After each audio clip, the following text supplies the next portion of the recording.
Welcome to the Board of Directors agenda meeting for March 12, 2019. This is our opportunity to review the agenda of our former board meeting that will be held on March 19, 2019. We have an addition to add to our agenda. Item M1 is to reimburse the Little Rock Convention and Visitors Bureau for the purchase of the new HVAC system in the River Market Hall. Do we have a motion to add M1 to the consent? Motion and a second. All those in favor, please say aye. All those opposed, please say nay. Madam Clerk, could you please call the roll? No. No, not tonight. It's agenda meeting. All right. I know, man. Director Computers. It's all right. All right, we'll continue on. Nothing wrong with a little fun. We can now proceed with the review of the proposed agenda. Board members, are there any questions regarding items 1 through 7 on the consent agenda?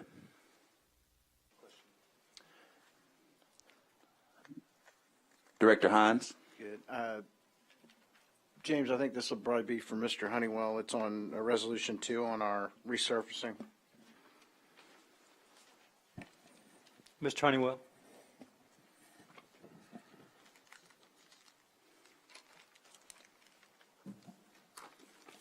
John, I just had a couple questions. So what's our, are we doing a 2-inch minimum resurface? Is that what we're putting down now?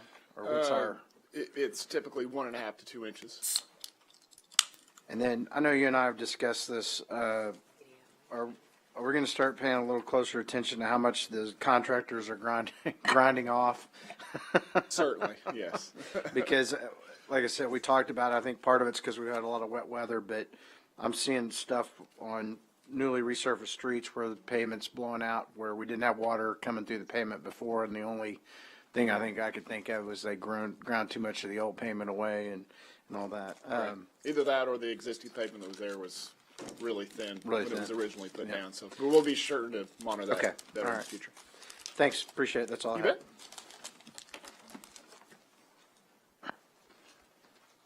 Director Adcock. Yes, Mayor, I'd like to have some information on number 7, please.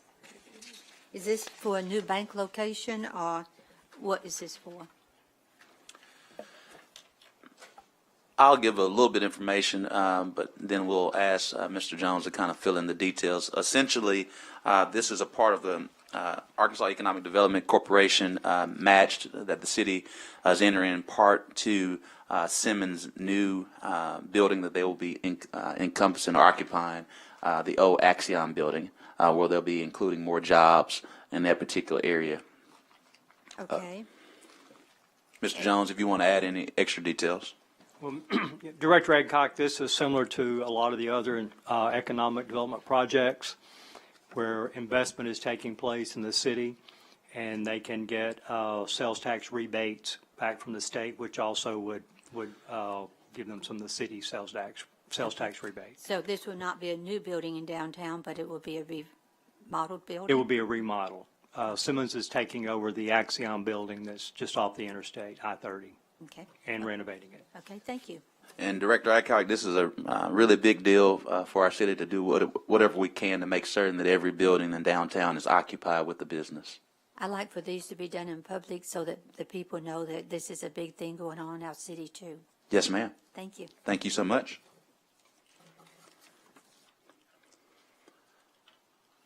Any more questions on items 1 through 7? Seeing none, we'll continue to move forward for plan and development items 8 through 9. Are there any questions? Seeing none, board members, are there questions regarding items 10 through 11?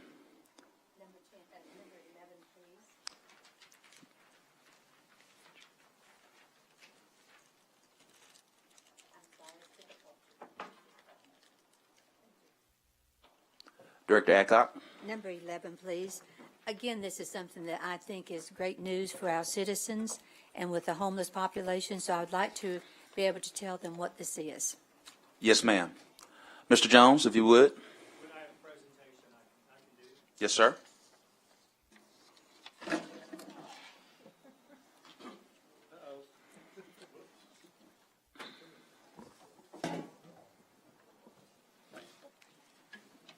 Mayor, members of the board,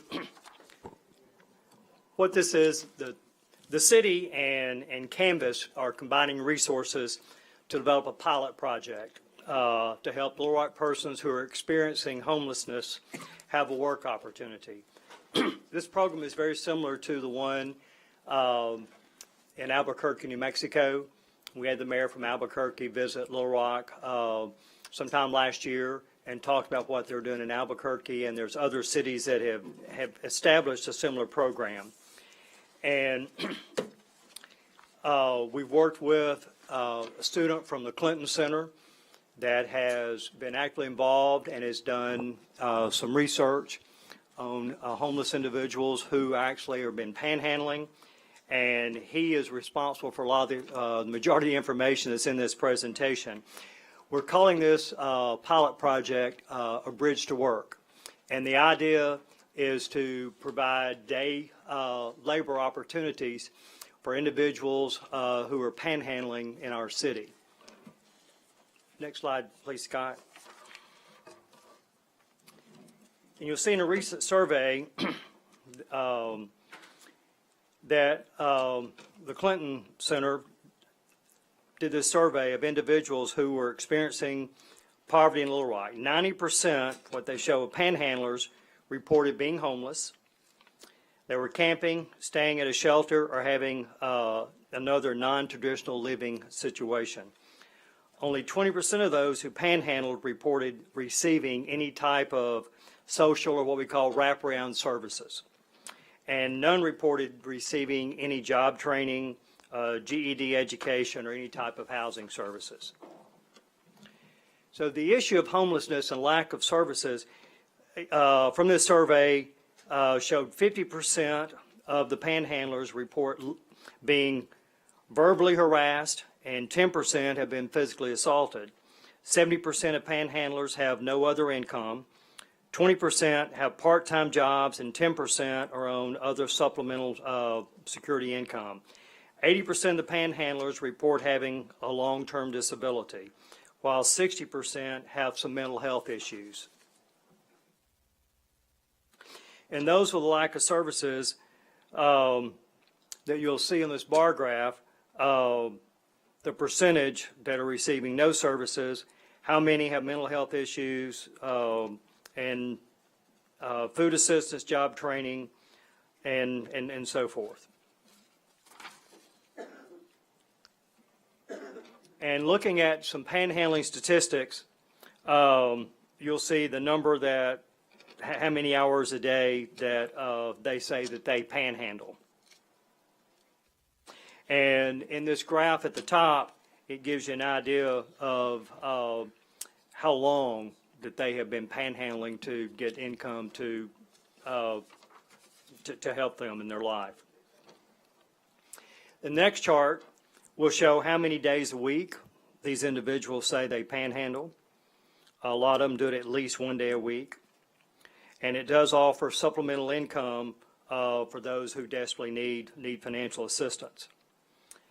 And we'll say panhandling is not a sustainable or long-term solution for these individuals. And on an average day, you'll see that, you know, some make less than $10, and the highest anyone reported making was $41.50 in one day. So a Bridge to Work, partnership with Canvas Community. It's a pilot project, and Canvas is an organization that has been working with people experiencing homelessness. They have a facility on 7th Street.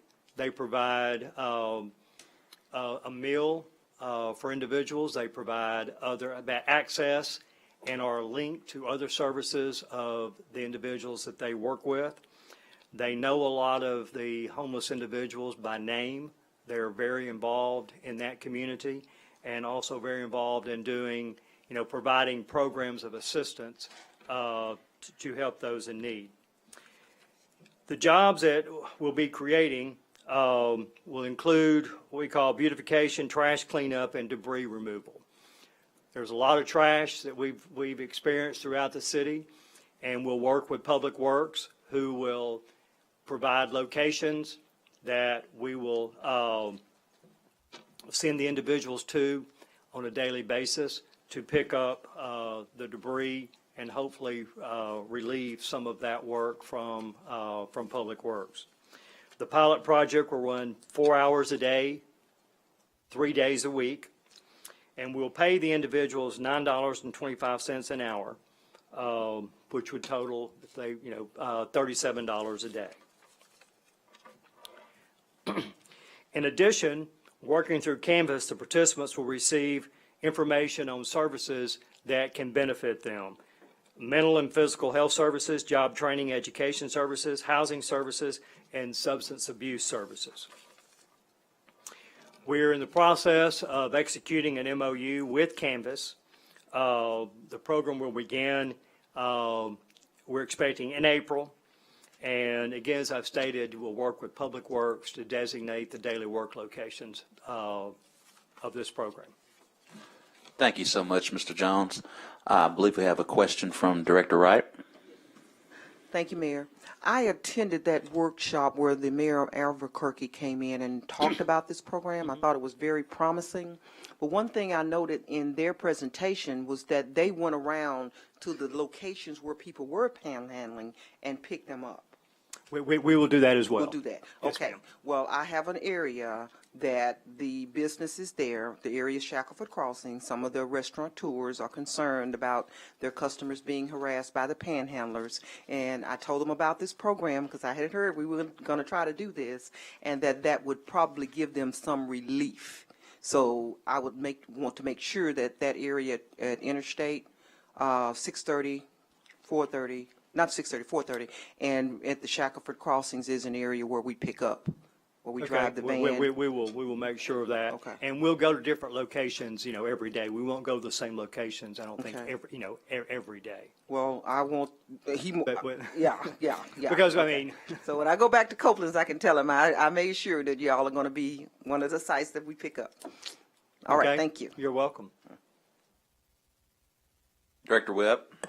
Thank you, Mr. Mayor. Just a point of clarification. Alan Armillo was the person who came here from Albuquerque, and he sort of ran the program for the mayor. He wasn't the mayor. Thank you so much for that clarification. Director Adcock. Yes. What impact would this have on Jericho Way?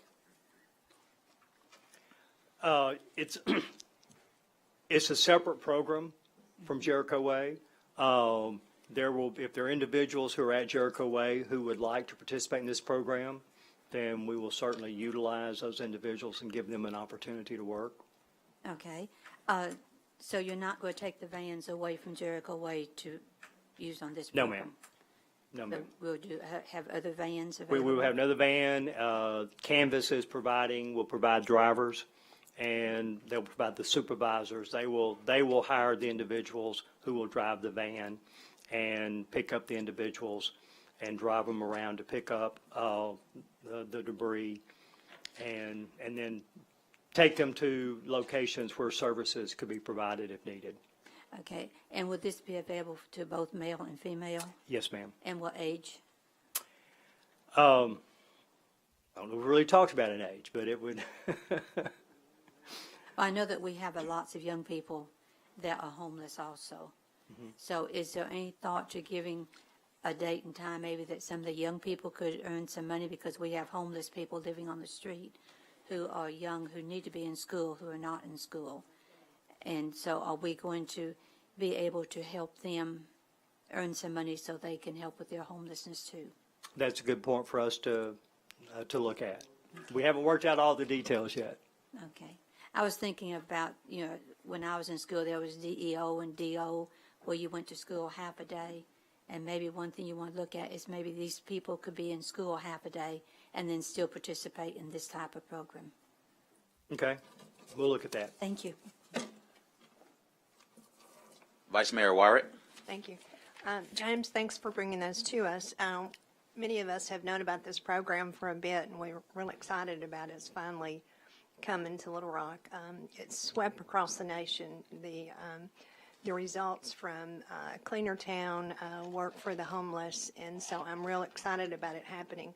I think it's another tool in our box of services for the homeless, and I'd like to give a plug for our bus passes that we're giving to the homeless now. So those both are two tools that I think are working toward helping our homeless get to work, have transportation, get to jobs, and those kinds of things. And I'd like a copy of your slides. Okay. Okay. We'll email that to everybody. Okay, thank you. Director Peck? Thank you, Mr. Mayor. I just wanted to personally thank Canvas Community, and there are two people in the audience today, Paul and Gail, for stepping up and with their leadership and their passion and compassion for doing this. Just thank you both. Paul and Gail, could you both stand, please, to recognize? Thank you so much for everything that you guys are doing for our community. Any more questions? Seeing none, we'll now have an update from Emily Jordan Cox, our Intergovernmental Affairs Director. Legislative update. Thank you, Mayor. Good evening, Mayor, Vice Mayor, members of the board. In terms of the legislative session, the online sales tax bill is House Bill 1002, and it is still in the House Revenue and Tax Committee, so I wanted to share that first. And House Bill 1633 amends the law regarding witness intimidation and retaliation and tampering with evidence. And that bill has gotten through the House and is headed to the Senate Judiciary Committee. House Bill 1410 is the implied warranty of habitability bill by Representative Gazaway. And that bill was presented last week and discussed for quite a bit of time, and I do and the sponsor pulled it before it was voted on, but I do expect it to come back before the committee. House Bill 1029 is the House bill that broadly defines monument and then restricts what can be done to the monument. And while the House bill is no longer in play, there's now a Senate bill that is pretty much identical. So that just got filed last week. So I'm working with the Municipal League and others to help educate committee members about how that impacts us. House Bill 1402 by Representative Gonzalez limits special elections and to basically 2 times a year. And that bill's in the House State Agencies Committee. And I'm working with a coalition of entities that are against that bill. So that coalition includes the Municipal League, libraries, some bond professionals, and superintendents. House Bill 1493 by Representative Jett amends the historic rehabilitation income tax credit, and it reduces the investment threshold so that more non-income producing properties would qualify. And that bill is on its way to the governor's office now. House Bill 1564 is the 911 bill that had just been filed right before I spoke with you the last time. And that was amended significantly last night. And there's still several unknowns and concerns about the bill as it's amended. And so I'll be sharing those with the stakeholders. It limits the number of public safety access points to 77 statewide, and there's just no way to know. You have to apply to become a PSAP, so there's still just uncertainties around that bill as it's been amended. Senate Bill 179 regarding reorganization of municipal government by Senator Johnson to date has not been run. It remains in the Senate committee.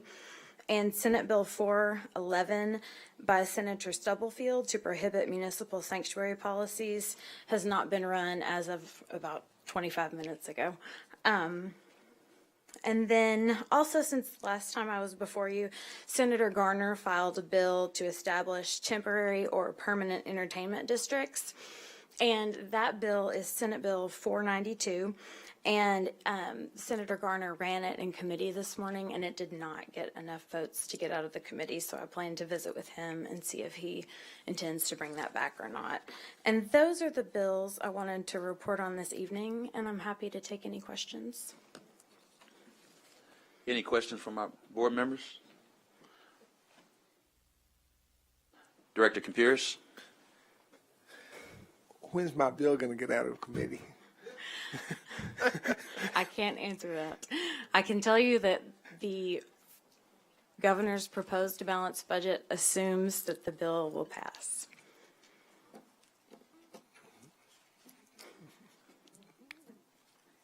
Not what I wanted to hear. I completely understand.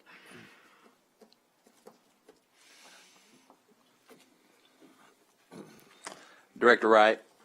Mayor, actually three questions. One for Emily about the renters bill. Yes, ma'am. Overall, how was it being received? Was it just total negativity or just a lot of amendments or what? The Realtors Association, the State Realtors Association, spoke against the bill strongly.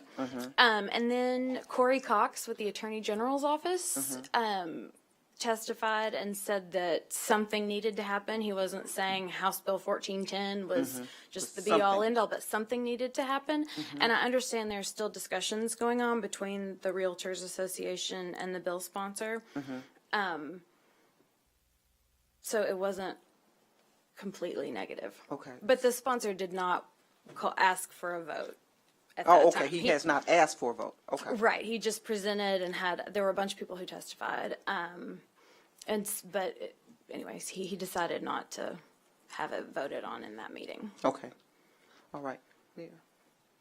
I did have.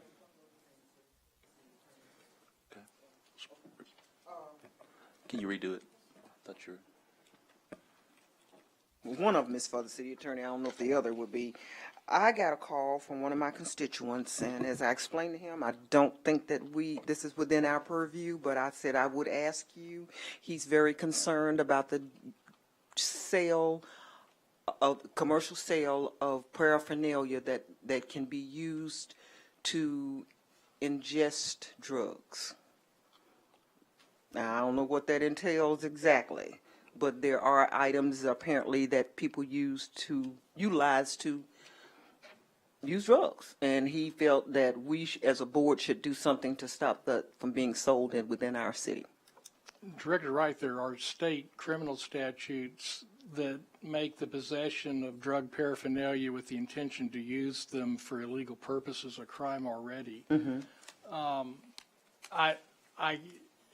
I don't know the scope of the question that you've been asked, particularly in light of how it may come into play with the approval of the medical marijuana amendment and such. So I really don't know what to say because I don't know what he's asking. I'm not clear either because I didn't think it was something we could regulate. That would have to be at the state level is what I really thought. And I felt like he was upset about the medical marijuana and places that sell. He's not talking about the cigarette. He said in particular, wouldn't talk about the papers people use to roll the stuff. He's talking about these pipes or whatever. I mean, I really don't know what you use to use drugs. I'm not really clear on that, so I can't clarify any further. But I just thought it was something that would happen at the state level, not at our level anyway. Is that correct? I think it would happen at the state level, so you would have a uniform controlled substances program. I know that everything else is like that. The intent is what makes it a crime, though. I mean, you may remember several years ago, McDonald's made these neat little spoons to help you stir your coffee in the morning, and cocaine people were using them to snort cocaine, and so McDonald's had to not make them. There was never intent on McDonald's part that they be used improperly. For that, yeah. And so that's why I've got to say we've got to look at. There would have to be a specific item that would be reviewed for the purpose for which it was designed, and if it's being used for something other than it was designed, that's not something we could regulate anyway. Yeah, or is only able to be used for illegal drugs. And from my college days, I can tell you people have been quite creative in that regard, so I'm not quite sure. Well, I'm sure they are. Okay, well, that answers that, and I guess I can refer him to the Attorney General's office for some. Either the Attorney General's office, or they may. There's a group that's putting together the enforcement on the medical marijuana. They may want to talk with them and see if they've touched this issue any. Okay. All right. The next question, Mayor, I think would be for Mr. Jones, and it's about whether the commission vacancies for our task force on aging have been advertised. They are out there. Yeah. Okay.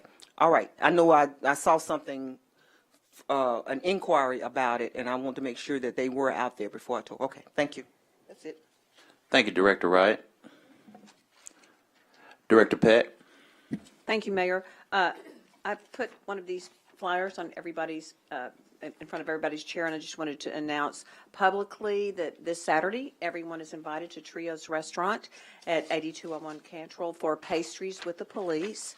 It's free, open to the public, 8 to 9:30 for coffee and pastries, and to get to converse and meet with the men and women in blue that protect and serve us daily. And I'd love to see everyone there. Thank you so much, Director Peck. Director Compuris. Thank you, Mayor. Frank, I have been trying to work with James and John Honeywell and John Eckert with Verizon, and they're putting cable in the park, in the street.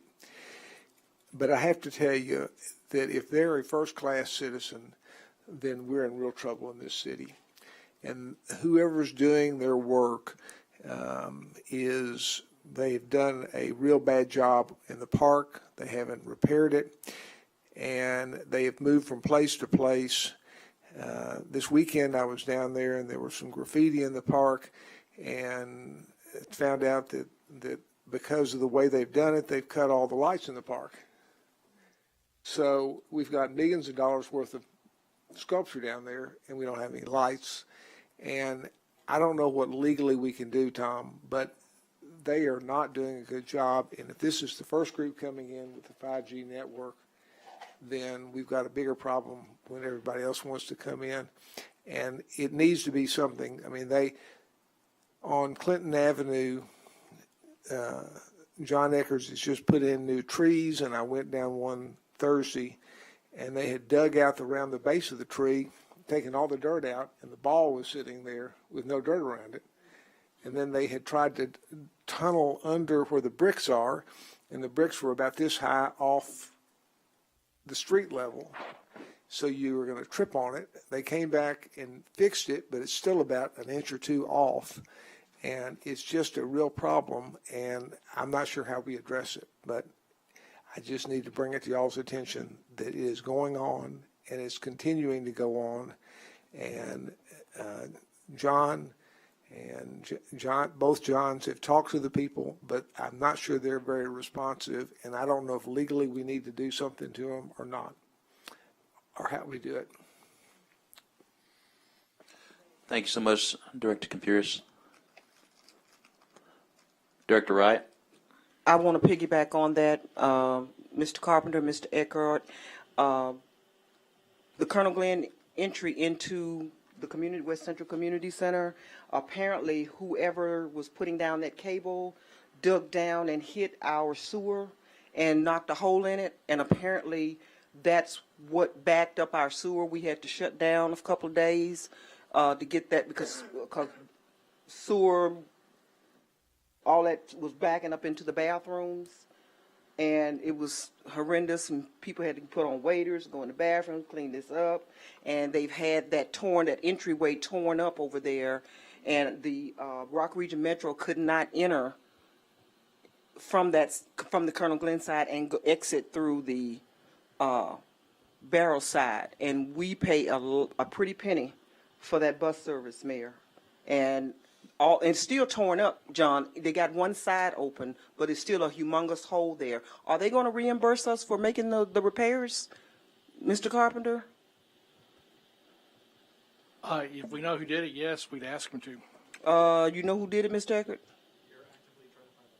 Okay, so I just want to piggyback on that. They are being very careless with this. Thank you. Mr. Carpenter, once this meeting concludes, let's just put our heads together and figure out the state government relations leader for Verizon and get a meeting and get this worked out. Vice Mayor Wyrick. I just want to piggyback on the Verizon saga. Apparently, they've just moved into our city and they're everywhere because they're out Highway 5, Pecan Lake area. I've not had any complaints there, but they just kind of moved in, put a bunch of flags up, and then started to dig. And the neighborhoods don't know anything about what's going on. I had to call the city and found out that they'd taken out a bunch of permits out in that area, maybe 14 or 15 permits. So it's almost like we're under siege with Verizon. So if we can find out who the leader is of that company and get him to help us with all this stuff, it'd be great.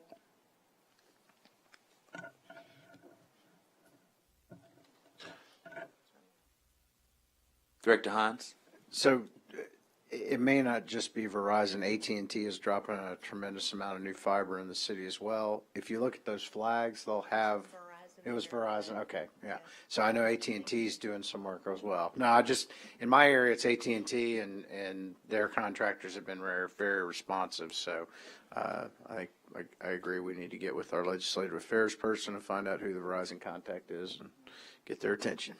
Yeah, for everyone to know that many of the broadband telecommunications companies are all moving towards 5G, so there's going to be a lot of construction work.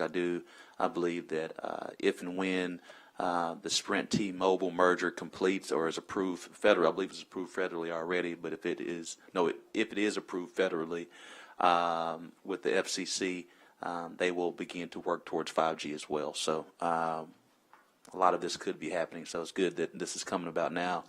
And Mr. Carpenter and I will get with the state government relations leader for Verizon for this state, and we'll figure something out and report back. Any more questions? Seeing none, thank you everyone for the attendance for this evening's meeting. We look forward to seeing you next week at the Board of Directors meeting. Meeting adjourned.